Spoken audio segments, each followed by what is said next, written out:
જય સ્વામિનારાયણ મિત્રો. નેક્સ્ટ લેક્ચરમાં આપણે ટોટલી આગળનું કે which types of precipitation done in a territorial earth surface the different types of આપણે મેઝર કર્યા હતા કે different types of precipitation, cyclonic precipitation, convective precipitation, orographic precipitation due to turbulent ascent, તો કેવા વગેરે વગેરે આપણે પ્રેસિપિટેશન કે જેના depends to main frontal precipitation, non frontal precipitation, એના વિશે આપણે અભ્યાસ કર્યો હતો. મિત્રો આજે આપણે વાત કરવી છે, ચલો પ્રેસિપિટેશન તો આપણે દેશમાં થાય, પણ કેટલો પ્રેસિપિટેશન થયો, વિચ ઇન્ટેન્સિટીથી થયો, તો એ પણ આપણે મેઝર કરવું ઇમ્પોર્ટન્ટ છે. તો આજનો આપણો ટોપિક એ જ રિલેટેડ છે, measurement of rainfall.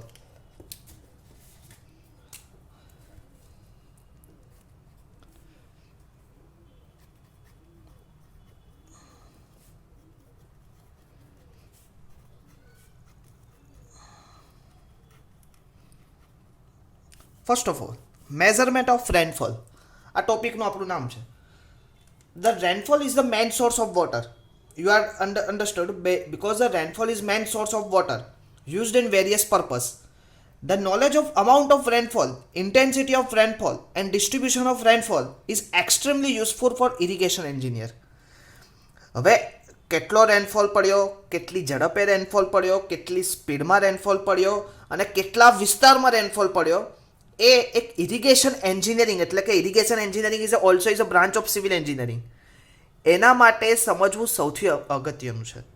You understood મિત્રો? જો નથી ખબર પડતી તો ત્યાં જ પહેલાં આગળનું સમજાવું કે એક સિવિલ એન્જિનિયર તરીકે is a branch of irrigation. હવે તમારે કોઈ કેનાલ કન્ડક્ટ કરવી છે તો કેનાલ એમનેમ ના બને, તો તમારે જોવું પડે કે ઉપરવાસમાં કેટલો વરસાદ પડે છે, કેટલી માત્રામાં વરસાદ પડે છે, સિઝનનો નેચરલ ડિકેટ્સમાં છેલ્લા 20 ડિકેટ્સમાં કેટલો વરસાદ પડ્યો છે. ક્લિયર? તો એના પછી તમે કોઈ ડેમ કન્સ્ટ્રક્શન કરી શકો. અધરવાઇઝ હવે ડેમ કન્સ્ટ્રક્શન એ આપણે ખાલી નાની સૂની કહેવાની વાત નથી મિત્રો, એની પાછળ ઘણા બધા પરિબળો લાગતા હોય છે, ઘણા બધા ઇકોનોમિકલ ઇન્ફ્રાસ્ટ્રક્ચર આખું ઊભું કરવાનું હોય છે. તો એની પાછળ ઘણા બધા આપણે લોન લેવાની હોય યુએનમાંથી. તમને નથી ખબર, આપણે નર્મદામાં યુએનમાંથી આપણે લોન ક્રિએટ કરેલી છે, યુનોમાંથી. તો કે એટલું સહેલું આપણે બોલીએ છીએ એટલું સહેલું ડેમ કન્સ્ટ્રક્ટ કરવાનું નથી હોતું, તો એની માટે ઘણા બધા પરિબળો લાગેલા હોય છે. ક્લિયર? તો કે ઇન્ટેન્સિટી મેઝર કરવા માટે distribution of rainfall which area should be consideration, એને મેઝર કરવા માટે extremely useful for irrigation engineers. Rainfall at a place can be measured by rain gauge. એક આ શબ્દ યાદ રાખજો.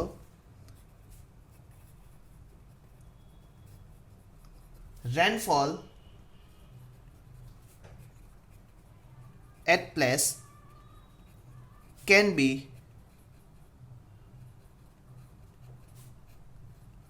measured by rain gauge. Rainfall at a place, rainfall કોઈ બી એક પ્લેસ ઉપર રેનફોલ થાય, rainfall at a place can be measured by rain gauge. તમને જીટીયુમાં ક્વેશ્ચન પૂછે રેન ગેજનું કાર્ય શું, તો કે રેનફોલને કોઈ બી એક પ્લેસ ઉપર મેઝર કરવાનું. રેનફોલને કોઈ બી એક પ્લેસ ઉપર મેઝર કરવાનું કાર્ય કોનું છે? રેન ગેજનું. ક્લિયર? હવે રેન ગેજ તમે પ્રોવાઈડ કરો, સમજો હવે તમે કોઈ જગ્યાએ રેન ગેજ પ્રોવાઈડ કર્યો, તો રેન ગેજ શું કરશે? એની અંદર કંઈક બોટલ કે એવું કંઈક પ્રોવાઈડ કરેલું હશે કાચની, તો એની અંદર વરસાદ પડશે. એક સમતલ સપાટી પર પ્રોવાઈડ કરેલું હશે રેન ગેજ, એટલે એની અંદર વરસાદ પડશે, ભરાશે. હવે તમે લોકો એને અવરલી લો, 24 અવર્સ એક વખત લો, તો એને લીધે તમને ખબર પડશે કે વિચ ઇઝ પ્રેસિપિટેશન. તો તમે એને કેટલા કલાક, 24 કલાકમાં ધારો કે જેટલી બોટલ ભરાણી હોય, તો જેટલી બોટલ ભરાણી એની ડેપ્થ બાય 24 અવર્સ, તો તમને 24 કલાકમાં કેટલો વરસાદ પડ્યો તમને ખબર પડી જાય. ક્લિયર? તો કે that is intensity. And distribution એટલે કે કેટલો વિસ્તાર. હવે અમદાવાદ આપણે ગણવા જઈએ તો અમદાવાદ નાનું સૂનું નથી, તો અમદાવાદના એરિયા પ્રમાણે ડિફરન્ટ ઇન્ટેન્સિટીથી વરસાદ પડ્યો હોય.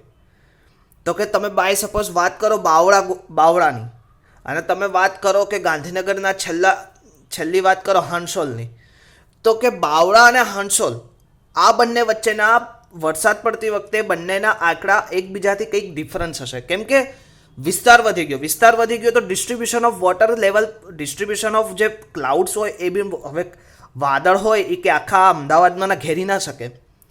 ક્લિયર? હા, વરસાદ નો ડાઉટ, ત્યાં વરસાદ પડતો હોય અહીંયા વરસાદ પડે, પણ એટલી ઇન્ટેન્સિટીથી ના હોય. જો બાવળામાં વધારે હોય 10 ઇંચ વરસાદ પડ્યો હોય તો હાંસોલમાં 4 થી 5 ઇંચ વરસાદ પડ્યો હોય. એટલે આ જગ્યાએ શું થાય, એક ગેપ ક્રિએટ થાય, અને એ ગેપ આપણને કેવી રીતે ખબર પડે? રેનગેજથી. Clear that? Okay. Next, rain gauge. હવે પાછા આપણે રેનગેજની વાત કરી. રેનગેજ મિત્રો બે ટાઈપ્સના હોય. The rain gauge is divided into two types.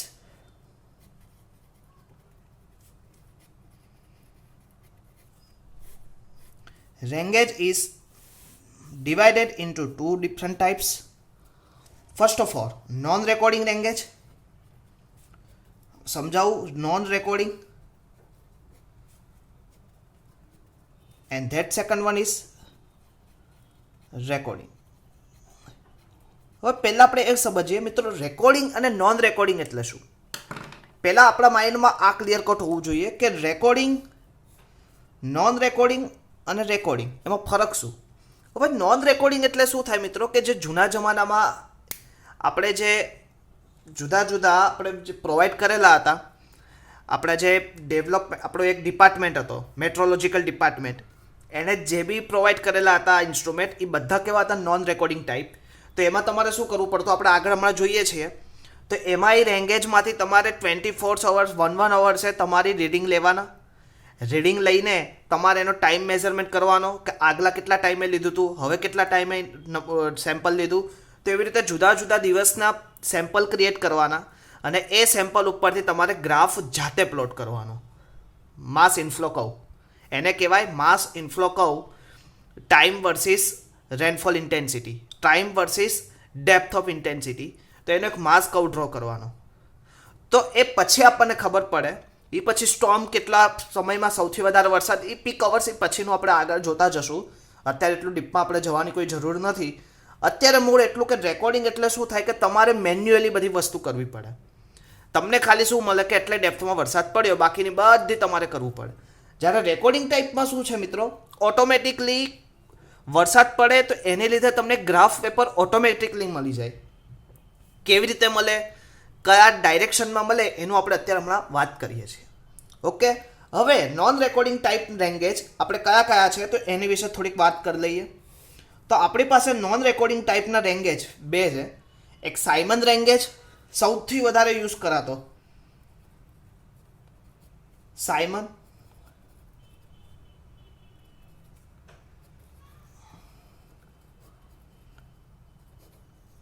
અને બીજું છે આઈએમડી. મેં હમણાં જ વાત કરી આઈએમડી, ઇન્ડિયન મેટ્રોલોજીકલ ડિપાર્ટમેન્ટ, એને પ્રોવાઈડ કરેલા હોય.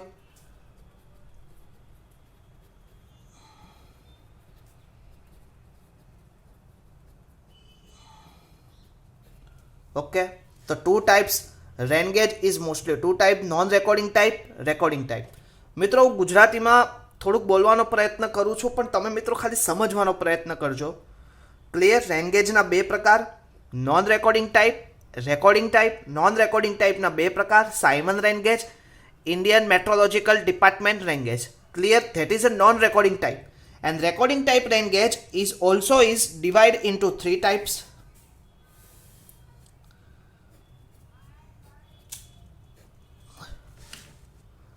First of all, weighing bucket type.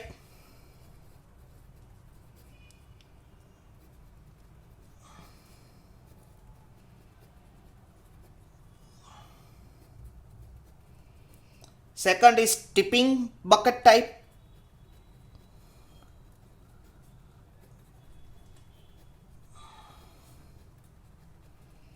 And float type rain gauge.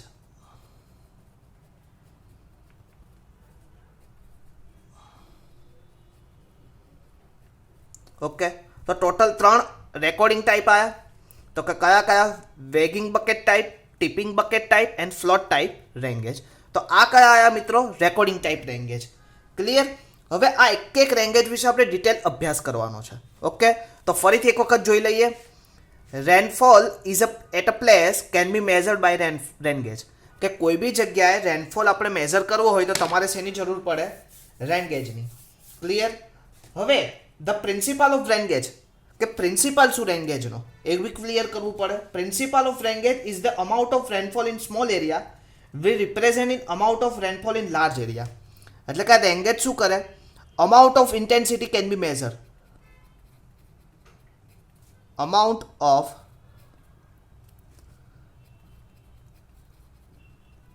intensity of rainfall can be measured as well as small area and large territory area. Okay, that is a principle, rain gauge principle. Clear that? ઘણી વખત પૂછે what is a principle of rain gauge. જ્યારે paper તમને થોડુંક સારું પૂછવું હોય તો કે પ્રિન્સિપાલ લખો રેન ગેજનો, તો કે રેન ગેજનો પ્રિન્સિપાલ તો કે amount of water and in intensity in rainfall can be measured. amount of intensity of rainfall can be measured. એટલું યાદ રાખવાનું કે કેટલી ઝડપે વરસાદ પડ્યો તેનું મેઝરમેન્ટ કરવાનું, કેટલી ઝડપે વરસાદ પડ્યો એનું મેઝરમેન્ટ કરવાનું. That is a rain gauge principal. As well as આને શું કહેવાય? એનું કાર્ય કહેવાય. વર્ક શું કરે છે? પ્રિન્સિપલ ઓલરેડી, બટ એનું કાર્ય. Clear? Small area as well as large area. Okay, હવે તમને રેન ગેજ મેઝર, હવે રેન ગેજ તમે કર્યું તો રેન ગેજમાં બે વસ્તુ ખાસ મેઝર કરવાની. એક તો એનું ડેપ્થ અને યુનિટ ટાઈમ. હવે એમએમ પર ટાઈમ એવું જરૂરી નથી કે આપણે એમએમ પર ટાઈમ જ લઈએ. ઘણી વખત તમે સેન્ટીમીટર પર ટાઈમ લઈ શકો. ઘણી વખત તમે મિત્રો ઈચ્છા થાય તો મિલીમીટર ઇંચીસ પર ટાઈમ લઈ શકો. ક્લિયર? તો કે ડિફરન્ટ ટાઈપ્સ ઉપર ડિફરન્ટ લેવલે જુદા જુદા રીડિંગ ક્રિએટ થઈને આવતા હોય. ક્લિયર? ઘણી વખત બહુ ઓછા વરસાદ હોય તો આપણને એમએમમાં જ ક્રિએટ કરાવીને આપી દે. Okay, is a different area can be different reading and that can be represented by local authority of state. એટલે કે સ્ટેટની, હવે પહેલાં શું કરતું? આ બધું મેટ્રોલોજીકલ ડિપાર્ટમેન્ટ કરતું, પણ હવે આખું ભારતનું એ લઈને બેસે ઠેરકો તો ઘણું અઘરું પડે. એટલે એનો કોઈ સ્ટેટ વાઇઝ એક ગવર્ન બોડી આપી દીધી. એ પછી કોઈ પીડબ્લ્યુડી ડિપાર્ટમેન્ટ હોય, રોડ એન્ડ બિલ્ડિંગ ડિપાર્ટમેન્ટ હોય, કલ્પસર યોજનામાં નર્મદા નિગમનું હોય. એટલે કે ડિફરન્ટ ટાઈપ્સને એનું કાર્ય આપી દીધું, એટલે એ ડિપાર્ટમેન્ટ એનું જ કાર્ય કરે. ક્લિયર? અને એ કાર્યના જે રીડિંગ હોય એ ઉપરના અપલોડ કરે. એટલે મેટ્રોલોજીકલ ડિપાર્ટમેન્ટ જોડે તો આ બધા રીડિંગો આવતા જ હોય, પણ એને બધા એક્ઝિક્યુટ ના કરી શકે. એની લીધે એટલે શું કર્યું? એને જે તે વિસ્તારમાં જે તે જગ્યાએ એને પ્રોવાઈડ કરી દીધું. કેમ કે હવે ઘણી જગ્યાએ શું થાય કે મેટ્રોલોજીકલ ડિપાર્ટમેન્ટ આખા હજી આપણે ઘણા બધા પ્રોગ્રેસિવ આગળ નથી વધ્યા, ધીરે ધીરે આગળ વધી રહ્યા છીએ. because the India is country of not a progress. આપણે બધા કેવા છે? વિકાસશીલ છે. એટલે હજી આપણે વિકાસ કરવાનો છે. હવે વિકાસ કરવાનો હોય તો એમાં હજી ઘણું બધું નવું ઇન્ફ્રાસ્ટ્રક્ચર ડેવલપ કરવાનું હોય. ક્લિયર? પહેલાં તો શું હતું? વરસાદની આગાહી હોય તો એ દિવસે વરસાદ જ ના આવે, પણ ધીરે ધીરે હવે જ્યારે વરસાદની આગાહી કરે છે એટલીસ્ટ એ દિવસે વરસાદ આવે છે. હજી ધીરે ધીરે કંઈક ને કંઈક પ્રોગ્રેસિવ કરશે. બિકોઝ ટોપોગ્રાફિકલ ડિફરન્ટ કન્ડિશનને લીધે આવી બધી વસ્તુને ઘણા બધા ઇફેક્ટ આવતા હોય, એને રિઝોલ્વ કરવામાં ઘણી બધી વાર થઈ જાય. ક્લિયર? તો આ બધું ધીરે ધીરે થતું જશે, એમ પ્રોગ્રેસ થતો જશે. તો એની લીધે એક સમય એવો આવશે કે આપણને ચોક્કસ રેનફોલ ડેટા આપણને ક્રિએટ કરીને મળશે. ક્લિયર? આની પર ઘણા બધા તમારે નેક્સ્ટ સેમિસ્ટર પ્રોજેક્ટ બી આવશે, તમે લઈ શકશો. રેન વોટર હાર્વેસ્ટિંગ, પછી rainfall data mass curve in Ahmedabad city. તો કે આ બધા કેવા તમારે લોકલી રિપોર્ટ રીડિંગ હોય ને, રિપોર્ટ ટોપિક ઘણા બધા સબ્જેક્ટમાંથી નીકળશે. અને એવું બી હોય તમને માહિતી જોતી હોય તો હું તમને માહિતી આપીશ. ક્લિયર? એટલે ઘણા બધા ટોપિક આ સબ્જેક્ટમાંથી નીકળી શકે, પણ ડિપેન્ડ્સ ટુ યુ કે તમે કેટલા ડેડિકેશનથી તમે એને સબ્જેક્ટને ભણો છો. ક્લિયર? એટલે આજે ઘરે તમે ઇન્ડિયન મેટ્રોલોજીકલ ડિપાર્ટમેન્ટ એનું શું કાર્ય છે, ફંક્શન, એન્ડ વિચ બોડી અને વિચ એક્ઝિક્યુટ મેમ્બર, એ મેમ્બરો ખાલી જોજો કયા લેવલના હોય. બધા સિવિલ એન્જિનિયરિંગ હશે, ખાલી આઈએસ સિવાયના. એક ઇન્ડિયન એડમિનિસ્ટ્રેટિવ સર્વિસનો માણસ હોય, એ આ બધું હેન્ડલ ડાયરેક્ટરેટ કરે. બાકીના બધા mostly civil engineering as well as મેટ્રોલોજીકલના હાઇડ્રોલોજીના પીએચડી પર્સન હશે. Hydrology is not a branch of civil engineering. Hydrology is only for the branch of ઇન્વાયરમેન્ટલની એક બ્રાન્ચ હશે. એવી રીતે આપણે ગુજરાતમાં GPCB, Gujarat pollution control board. Gujarat pollution control board આવી તો ઘણી બધી બ્રાન્ચો છે. જીએમડીસી છે, મિનરલ ડેવલપમેન્ટ કોર્પોરેશન, પછી પીડબ્લ્યુડી પબ્લિક વર્કિંગ ડિપાર્ટમેન્ટ. આમાંથી કોઈ બી એકને એક વસ્તુ આપી દે ને એનું રીડિંગ કન્સિડરેશન કરે. ઓકે, આપણે થોડાક બીજે જતા રહ્યા. હવે આપણે વાત કરવી હતી નોન રેકોર્ડિંગ, સાયમન રેંગેજ, આઈએમડી. રેકોર્ડિંગમાં તમારે આવશે વેગિંગ bucket type, tipping bucket type અને ફ્લોટ ટાઈપ. એમાંથી આજે આપણે લેવું છે મિત્રો સાયમન રેંગેજ. ઓકે, વિઝિબલ છે બધા data, that is Symon rain gauge. Okay, હવે પહેલાં તો પછી આપણે થિયરી પર જઈએ. પહેલાં સમજી લે કે સાયમન રેંગેજને બીજા કયા નામથી કે નોન રેકોર્ડિંગ રેંગેજ પણ કહી શકાય. Okay, it is a instrument prescribe use at all government rain gauge station throughout India. એટલે કે આ જે રેંગેજ સ્ટેશન છે, આખા ભારતના બધા રેંગેજ સ્ટેશન ઉપર આ રેંગેજ તમને જોવા મળે. ક્લિયર? આમાં શું હોય, એક ગ્લાસ ટ્યુબ હોય. એક ગ્લાસ ટ્યુબ તમને દેખાય છે. આ એની કેપેસિટી કેટલી હોય? 100 mm. અને એની આગળ કાસ્ટિંગ કરેલું હોય. કાસ્ટિંગ 127નું એક કાસ્ટિંગ કરેલું આજુબાજુ એક બોક્સ ટાઈપનું હોય. Consist of metal casing diameter 127 mm which is sat on the concrete foundation. હવે કોન્ક્રીટ ફાઉન્ડેશન ઉપર હું કરેલું આ સેટ કરેલું હોય. તમને દેખાય છે? આ કોન્ક્રીટ ફાઉન્ડેશન છે. કોન્ક્રીટના ફાઉન્ડેશન ઉપર 210 mm છે. એના કોન્ક્રીટના ફાઉન્ડેશન ઉપર આ કાસ્ટિંગ કરેલું હોય મેટલનું. એની અંદર ગ્લાસ બોટલની કેપેસિટી 100 mm ના ગ્લાસ બોટલની કેપેસિટી અંદર શું કર્યું હોય? Rainfall is placed within casing. એની અંદર પ્રોવાઈડ કરેલી હોય 100 mm ની એની.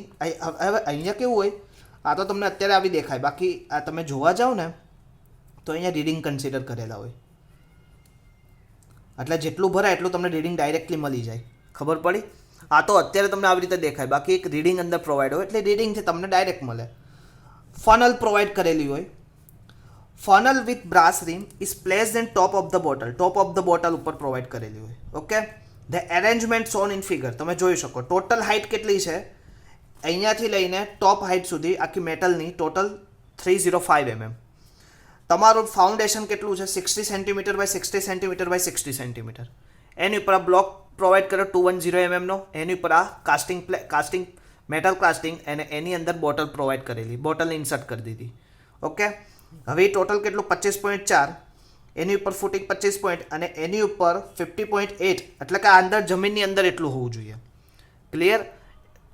જે તમે કોલમ તમે જે બનાવ્યું બકેટ ફૂટિંગની અંદર ડેપ્થમાં આટલું અંદર કન્સિડરેશન હોવું જોઈએ. એની ઉપર 203 mm અને 25.4 અને 25.4 ઉપરની સાઈડ આવડશે. તો આ શું હતું? Symon rain gauge. ઓકે, એના મેન પોઈન્ટ મિત્રો હું તમને કહી દઉં. The rain gauge should be in open place. સૌથી પહેલાં તો કેવા ખુલ્લા પ્રદેશોમાં મૂકવું જોઈએ. The distance between rain gauge and nearest object should be at least twice the height of the object. એટલે કે નજીકના ઓબ્જેક્ટ કરતાં તમારે એની હાઇટ કેવી વધારે રાખવી પડે. એટલે અલ્ટિમેટલી તમને અહીંયા કીધું છે twice the height of the object, 2 ગણી. The rain gauge should be at least 30 metre away from the nearby obstruction. કે નજીકનું કોઈ ઓબ્સ્ટ્રક્શન હોય એની કરતાં 30 મીટર દૂર જ રાખવાનું. ક્લિયર? રેંગેજને હંમેશા કોઈ હિલ ઉપર કે ટોપમોસ્ટ એવું કે આપણે ધાબું તો ખુલ્લું જોઈને ધાબા ઉપર પ્રોવાઈડ કરે નહીં. કોઈ એવા ધાબા ઉપર કે ટેરેસ ઉપર તમારે રેંગેજ પ્રોવાઈડ કરવાનું નથી. રેંગેજને તમારે ખુલ્લી સપાટી ઉપર જ પ્રોવાઈડ કરવાનું અને એની ઉપર જ તમારે મૂકવાનું. એવું વિચારવાનું નહીં કે ધાબા ઉપર મૂકી દઉં. ના, ક્યારે એવી કોઈ જગ્યાએ મૂકવાનું નહીં. Is a erected protect the cattle etc. should be located that the distance of the fence is not less than the twice the height. એટલે that is not point is important. It's a not important point. First of all, Symon rain gauge તમને પૂછાય તો સૌથી પહેલાં તમારે drawing કરવાનું. કયા આપણે ઇન્સ્ટ્રુમેન્ટ કયા છે તમને ખબર હશે. Cylindrical metal case, funnel, glass bottle. Total એની હાઇટ 305 mm. એનું foundation 60 cm by 60 cm by 60 cm. Ground લેવલથી ડીપમાં 25.4 24.5 એટલે ટોટલ 51 સમથિંગ થાય. ક્લિયર? અને ટોટલ કેટલું? 50.8. અને એની ઉપર 203 mm total depth in open ground level to up to end ઉપર 25.4 પાછા 50.8નું ખુલ્લી જગ્યા. અને એની અંદર શું હોય? આખો એક સ્લોપ હોય. અને એ સ્લોપની અંદર શું થાય, પાણી પડે એટલે એ સ્લોપની અંદર ફનલમાંથી નીચે જાય અને એની મેઝર થાય. આવડશે? પાક્કું? એક વખત ખાસ બધા સાથે ડ્રો કરી લો.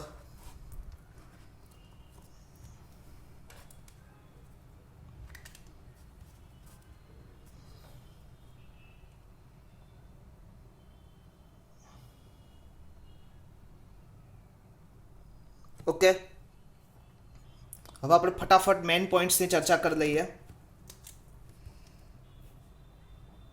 વિઝિબલ ને? ઓકે.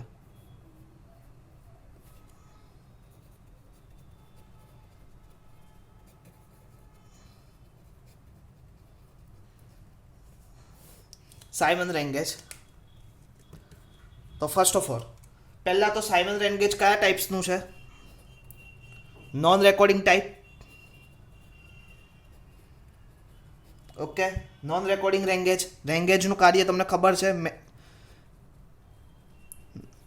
Non recording type રેન્ગેજ.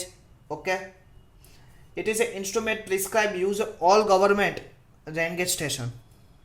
એટલે કે use in all government use in, પહેલાં કદાચ યુઝ થતું પણ અત્યારે હવે સાથે સાથે શું કર્યું છે એ લોકોએ આઈએસ સ્પેસિફિકેશન પ્રમાણે ઘણી જગ્યાએ વિસ્તાર અમુક એક ડિવાઈડ કરેલું હોય અમદાવાદના ટોટલ સબ ઝોનલમાં. તો એમાંથી 30% સબ ઝોન 30, હવે 30 સ્ટેશન અમદાવાદમાં એઝ્યુમ કરીને મૂક્યા હોય તો 30માંથી 33 એટલે કે 10 સ્ટેશન એવા હોવા જોઈએ એ રેકોર્ડિંગ ટાઈપ હોવા જોઈએ. બાકીના નોન રેકોર્ડિંગ ચાલશે, પણ 10 સ્ટેશન એવા હોવા જોઈએ કે રેકોર્ડિંગ હોવા જોઈએ. Use in all government rain gauge station.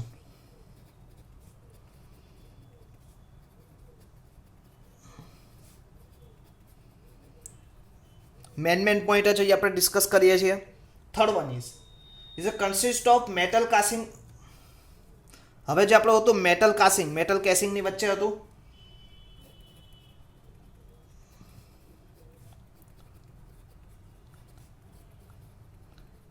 કેટલાનું હતું મેટલ કેસિંગનો ડાયામીટર? તો યાદ રાખજો 127 mm. ઓકે, મીટર ને mm, sorry. Okay, which is sat on concrete foundation. કોની પર સેટ કરવામાં આવ્યા metal casing? Sat on concrete foundation. Okay,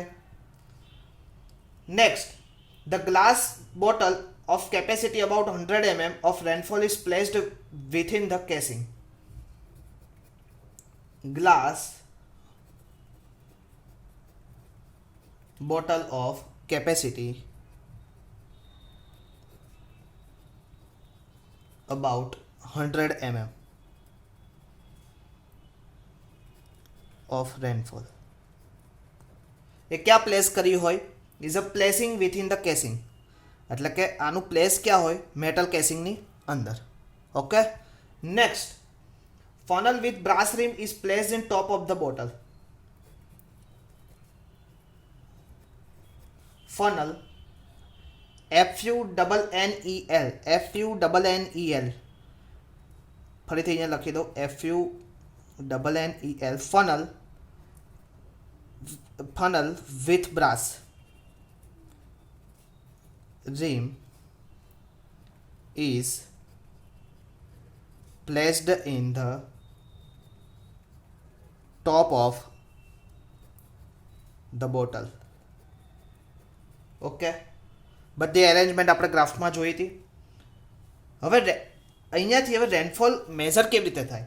તો every 24 hour recorded, every 24 hours is a measurement taken. હવે 24 hours એટલે કે સૌથી પહેલાં કોઈ ટેકન થતું હોય તો સવારે સૌથી પહેલું measurement is taken by 8:30 AM every day. Okay, હવે ઘણી વખત વરસાદ, હવે આ તો એક દિવસની વાત કરી, પણ ઘણી વખત વરસાદ ફાસ્ટ આવતો હોય તો in case of the heavy rainfall measurement should be taken in 2 to 3 time daily so that bottle does not overflow. હવે ઘણી વખત વરસાદ વધારે આવતો હોય, 100 mm નો આપણે બોટલ છે તો ઓવરફ્લો થાય, એની કરતાં શું કરવું પડે? એ લોકો, આપણે ધારો કે વરસાદ સારો એવો આવે તો એ લોકો શું કરશે, 1, 2 થી 3 વખત એનું ઓવરફ્લો થતી રોકવા માટે 2 થી 3 વખત એનું ચેન્જ કરશે અને સાથે સાથે એના રીડિંગ કન્સિડરેશન કરી દે. Okay, the measurement amount of rainfall the glass bottle is taken of and collected water is measured in a measuring glass and the recorded in the register. એટલે શું, મેં તમને હમણાં જ કીધું, રેકોર્ડિંગ ગ્લાસ હતો, જે વોટર જેટલું ભરાયું એટલે તમને રેકોર્ડિંગમાં ખબર પડે, એનું રેકોર્ડિંગ કન્સિડરેશન કરી દે અને પછી એને શું કરે, ક્લોઝ કરી દે. બીજી બોટલ તો એને પ્રોવાઈડ કરી છે, બીજા પછી 2 કલાક પછી બીજી બોટલના રીડિંગ લેશે.